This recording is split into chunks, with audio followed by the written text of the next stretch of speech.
What's up guys, Ray here with XTech Tactical doing another overview video. Today we're going to be covering the Smith and Wesson M&P 2.0 3.6 inch model as well as the Glock Gen 19. So let's do a quick safety check on the M&P 2.0. Make sure that we are actually clear and unloaded, and as we can see, no ammunition in the chamber and our magazine is empty, so we are good to go and proceed with getting our measurements on this firearm.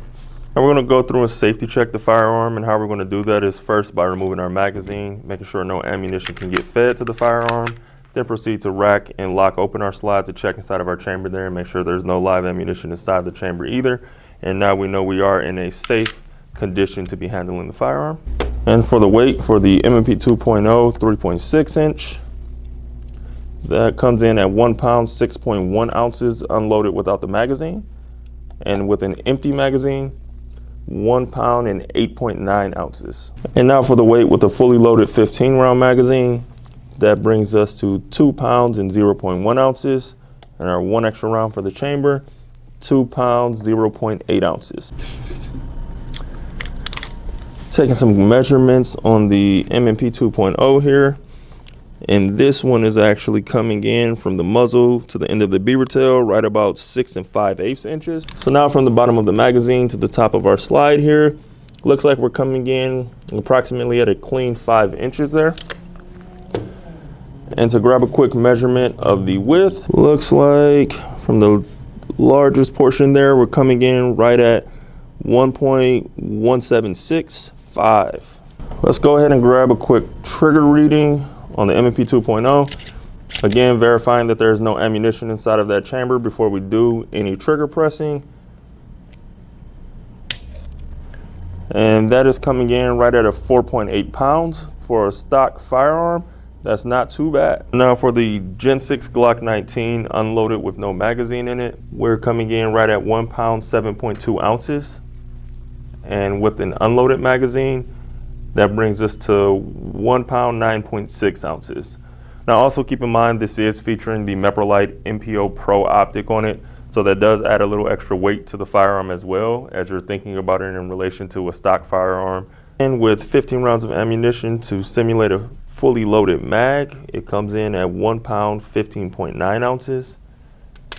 And with one additional round to simulate the loaded chamber, 2 pounds and 0.3 ounces. All right, to grab some quick measurements here on the Gen 19, coming from the tip of the muzzle to about the furthest point on the beaver tail.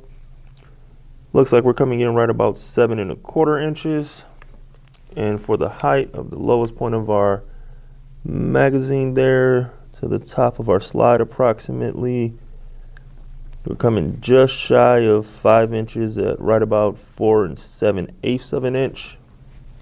And also to the top of our optic there, we're hitting a smooth, clean 6 inches approximately there. So grabbing some measurements of our frame here right about the thickest point, looks like we're coming in right about 1.2785 inches there. Now to grab a quick trigger pull on the Gen 6 Glock 19 here.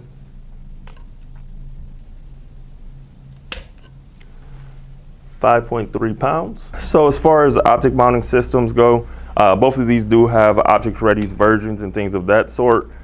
The Gen 6 Glock does use, again, their composite inserts that go right into the slide, allowing you to get out of the box and set up with an optic extremely efficiently. The M&P 2.0 uses plate systems with this optic mounting. There are a few models that direct mount to it, like your Holosun SES and a couple others, but the plates with that pretty much just allow you to stack up a little bit of height and put your optic right onto the firearm.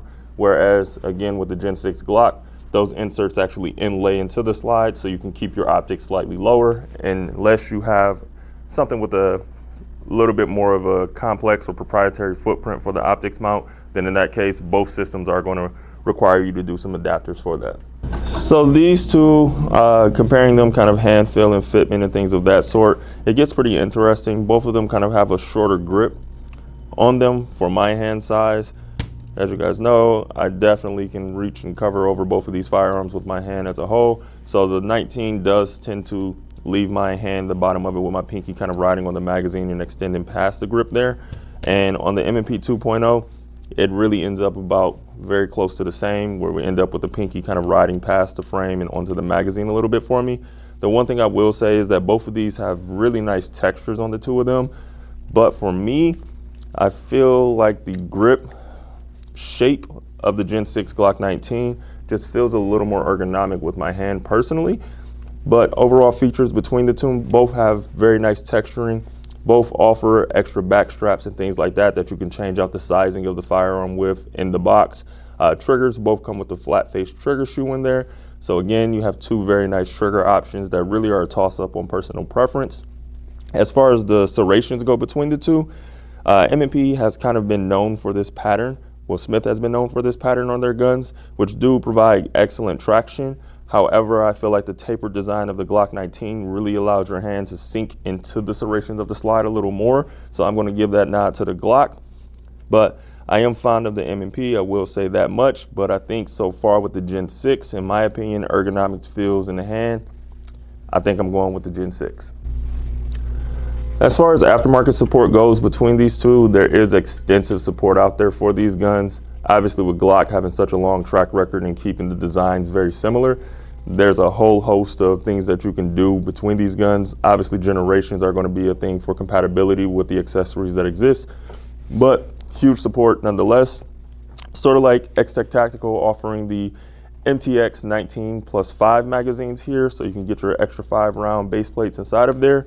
For the M&P lineup, XTech Tactical does also offer the +5 extensions for the magazines for the M&P series as well. So you can pick those up and also extend that capacity on the M&P 2.0s. Both guns come with a 15-round standard, but one does it in a different fashion, giving you the steel reinforced magazine that's polymer on the outside. The other one is all steel inside of the firearm itself. A couple of additional features that are offered on the Smith product is going to be like the manual safety here.